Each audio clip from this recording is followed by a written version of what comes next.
Hello friend, back to Bhavani lifestyle. 10-11 நாள் கழிச்சுன்னு கடைக்கு வந்தாச்சுன்னா கை சரியாயிட்டா இல்லை, அதுதான் ட்விஸ்ட்டு. இன்னைக்கு தேதி 29, 1ஆம் தேதி தான் தையல் தெரியும். அது வரைக்கும் நம்ம வீட்டில் உட்காந்து ரெஸ்ட் எடுக்கலாம் தான். ஆனால் என்ன செய்ய, பல பிரச்சனைனால கடைக்கு வந்தாச்சு. நீங்கள் கேட்கலாம், என்ன தான் பிரச்சனை இருக்கட்டும், இப்படி கையில் ஒன்று தையல் பிரிக்கிற, நீ வந்திருக்கிய, உனக்கு மனச்சாட்சி இருக்கான்னு. மனச்சாட்சியாக நிறைய இருக்குது. நமக்கு பணம் தான் இல்லாமல் போயிட்டு.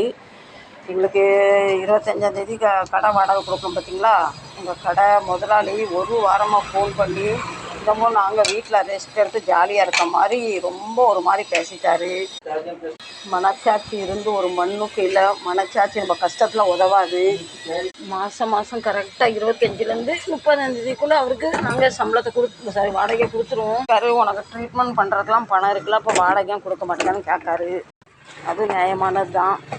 இன்றைக்கி அவர் இடத்துல நான் இருந்தால் அப்படி யோசனை பண்ணியிருப்பேன்னா நான் பண்ணியிருக்க மாட்டேன் கண்டிப்பாக. மனுஷங்க நம்மளை விசாரிக்காங்களோ இல்லையோ, ஆனால் இந்த பிள்ளைங்க நன்றி உள்ளதுங்க. என்னை பார்த்த உடனே ஓன்னு அழுக, வெயிட்டிங் பண்ணுங்க, உங்களுக்கு நான் சாப்பாடு தரேன்னு சொல்லியிருக்கேன். இந்த காலத்தில் பணம் இல்லைன்னு வச்சுக்கலாம், மனுஷன் போனோம் ஃப்ரெண்ட்ஸ்.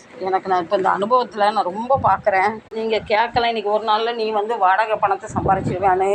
அது முடியாது தான். ஏன்னா கையில் 10 ரூபா கூட இல்லை. வீட்டு செலவு கூட பணம் இல்லாமல் ஆயிட்டு. பிள்ளைங்க அனுப்பின பணம் எல்லாமே ஆஸ்பத்திரி செலவாயிட்டு.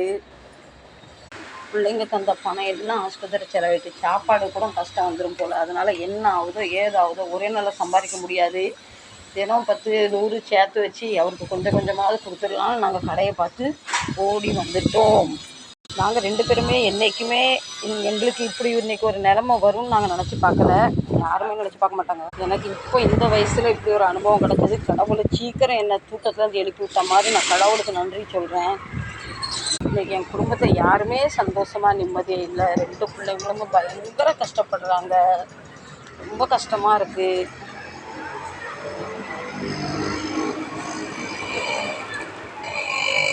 அவங்களுமே சும்மா பணம் கேட்க என் மனசு ஒத்துக்க மாட்டேங்குது. அவங்களுக்கு வர வருமானத்துக்கு மேலே அவங்க 2 பேருக்கும் கடனோ, வட்டி கடனோ, பல லோனு, இப்படி திடீர்னு ஆனோடனே பிள்ளைங்களே ஒரு ஃப்ரீஸ் ஆகிட்டாங்க. அடுத்து என்ன செய்யணும்னு. நான் ஃப்ரெண்ட்ஸ் என்றைக்குமே என் பசங்கள்கிட்ட நான் ஃபோர்ஸ் பண்ணதில்லை. இதுதான் செய்யணும், அதெல்லாம் செய்யணும், எனக்கு இவ்வளோ தாங்கணும், இது வரைக்கும் கிடையாது. மீதி காலத்துலேயும் கடவுளை என்னை கையேந்த வச்சிடக்கூடாது யாருமே. நான் கடவுள்கிட்ட அது மட்டும் தான் கேட்குறேன். கடவுள் மேலே கண்டிப்பாக எனக்கு நம்பிக்கை இருக்குது. ஒரு போதும் சோதிப்பாரான கைவிட மாட்டார்னு. கடவுள் சோதிப்பார், கண்டிப்பாக நம்மளை கைவிட்டுற மாட்டார். இந்த நம்பிக்கையோடு இந்த வீடியோவும் முடிக்கிறேன். இப்போ உங்களுக்கு புரியுதா? கை சரியாகாமே நாங்கள் கடைக்கு